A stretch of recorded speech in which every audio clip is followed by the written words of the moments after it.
বাংলাদেশে যতগুলো বিশ্ববিদ্যালয় আছে প্রায় প্রত্যেকটা বিশ্ববিদ্যালয়ের এরকম পুকুর আছে।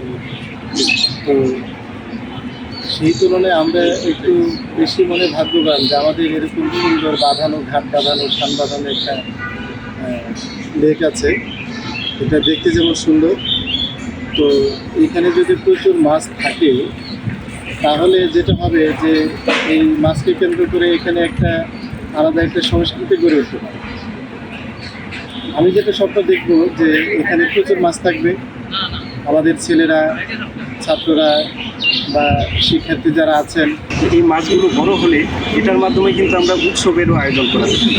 মাছ ধরা উৎসব, বড়শি নিয়ে একটা সময় বাধা থাকবে যে এত সময়ের মধ্যে কি কতগুলো মাছ ধরতে পারে বা কত কেজি মাছ ধরতে পারে, এই প্রতিযোগিতামূলক একটা অনুষ্ঠান হয়তো ফিউচারে করা যেতে পারে।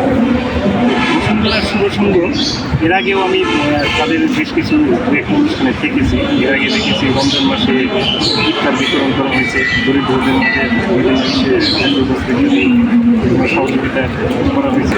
টানা সপ্তমবারের মতো বেস্ট টিস্যু পেপার ব্র্যান্ড হিসেবে স্বীকৃতি পেয়েছে বসুন্ধরা টিস্যু। আজকে দেখলাম এখানে আমাদের বিশ্ববিদ্যালয়ের লেখক দেখে বসুন্ধরা সংগঠনের পক্ষ থেকে মাছ উন্মুক্ত করা হয়েছে। আমি বসুন্ধরা সংগঠনকে ধন্যবাদ জানাই তাদের এই সুন্দর সুন্দর উদ্যোগের জন্য, এবং সবার সহযোগিতা কামনা করতেছি আমরা। বিশ্ববিদ্যালয়ের যে প্রত্যেকটা বিষয় এরকম সুন্দর হস্তক্ষেপ কামনা এবং সবার সহযোগিতা কামনা করতেছি। আমরা আজকে বিশ্ববিদ্যালয়ের যে লেকটি রয়েছে সেই লেকে আমরা মাছের পোনা উন্মুক্ত করেছি।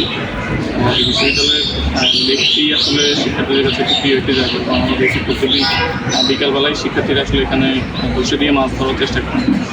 তো দীর্ঘদিন আসলে এই লেকটাতে আসলে খুব বেশি মাছ ছিল না এবং মাছ ওইভাবে ছাড়া হয়নি নানান কারণে। তো যেহেতু বর্ষাকাল চলতেছে এবং নতুন পানিও আসতেছে, সেই হিসেবে আমরা আসলে চেষ্টা করছি যাতে এখানে হচ্ছে মাছ ফেলার জন্য, যাতে শিক্ষার্থীরা যখনই আসলে মাছ ধরতে যান তখন যাতে আসলে একটু ভালো করে হচ্ছে মাছটা ধরতে পারে।